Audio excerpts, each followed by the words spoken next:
অসম্পূর্ণ সেই মন্দিরে এতদিন ধরে চলছিল রামলালার পুজো। 2 বছরের ব্যবধানে অবশেষে সম্পূর্ণ হতে চলেছে রাম মন্দির। জানা যাচ্ছে চলতি বছরে এপ্রিল মাসে সম্পূর্ণ হবে মন্দির নির্মাণের কাজ। গোটা প্রকল্পের জন্য খরচ পড়বে 1900 কোটি টাকা।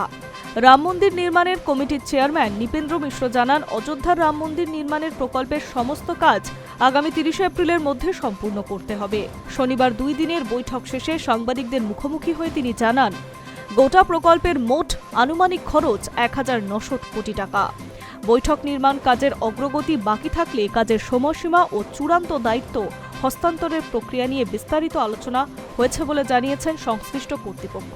এই প্রসঙ্গে মিশ্র জানিয়েছেন, মন্দির নির্মাণের সঙ্গে যুক্ত সংস্থা নির্ধারিত সময়সীমার মধ্যেই তাদের যাবতীয় কাজ শেষ করবে এবং এরপর মন্দির কমপ্লেক্স ছেড়ে যাবে।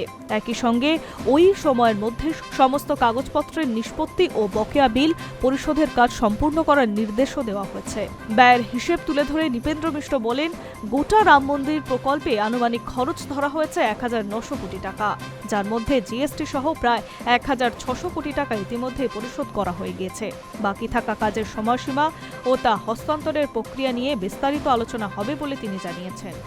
উল্লেখ্য, 2024 সালে লোকসভা নির্বাচনের প্রাক্কালে 22 জানুয়ারি রাম মন্দির উদ্বোধন করেন প্রধানমন্ত্রী নরেন্দ্র মোদী। অসমাপ্ত মন্দির এইভাবে উদ্বোধন করার ঘটনায় কম বিতর্ক হয়নি। শঙ্করাচার্য এই ঘটনার বিরুদ্ধে সরব হয়েছিলেন, কড়া সুর তুলেছিলেন। সম্পূর্ণ মন্দির নির্মাণ না করে এইভাবে বিগ্রহে প্রাণ প্রতিষ্ঠা গুরুতর অপরাধ। গোটা ঘটনাকে ভোটের রাজনীতি বলে তোপ দেগেছিলেন বিরোধী শিবির। অবশেষে নির্মিত হচ্ছে সেই রাম মন্দির। Hi news network.